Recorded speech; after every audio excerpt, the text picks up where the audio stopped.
Jekk pajjiżna jkollu poplu b'saħħtu, l-ekonomija tkun b'saħħitha. Kliem il-kap tal-Partit Nazzjonalista Adrian Delija waqt intervista li saritlu minn Father Joe Borg fuq l-istazzjon tar-radju 103. Huwa qal jekk il-pajjiż investi fis-saħħa, allura dan jippermetti li l-istat ekonomiku ikun b'saħħtu għax kulħadd ikun qed jieħu l-kura li jkollu bżonn.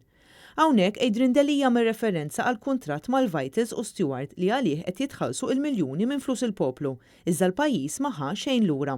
Immoralità illi mijiet ta' miljuni jingħataw il xi ħadd illi ma jagħtik xejn lura, tibqa' tieħ sena wara sena 90 miljun wara 90 miljun, ma tuħ xejn in-return, u allura m'intix qed tagħmel investiment fis-settur tas-saħħa.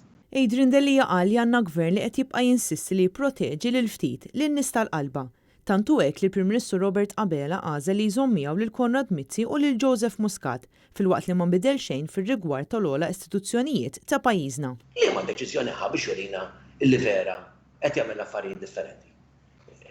Ir-reżenja l-Kummissarju tal-Pulizija ma tmannix ieħor irid jażlu hu bil-probation ta' sena. Meta jdejqu l-keċċieħ, meta ma nbidel xejn. Fejn nbidel?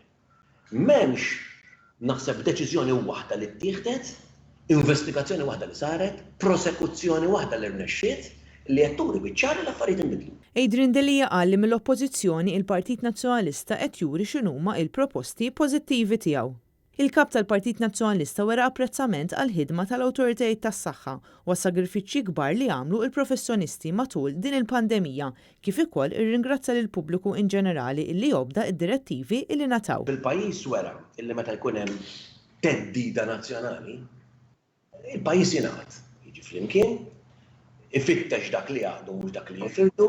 Il-kap tal-Partit Nazzjonalista saħaq li issa żmien li rridu nħarsu l-qudiem lejn pjan strateġiku għal wara li tgħaddi din il-pandemija, pjan li jinbena fuq konverġenza nazzjonali. Proposta ġenwina illi anke mill-oppożizzjoni nkunu propożittivi, proattivi biex ngħinu f'mument partikolari ħafna illi pajjiżna qed jgħaddi.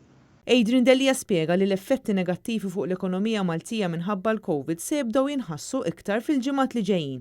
Dan meta tqis li f'Malta t-turiżmu jikkontribwixxi għal 25% tal-prodott gross domestiku.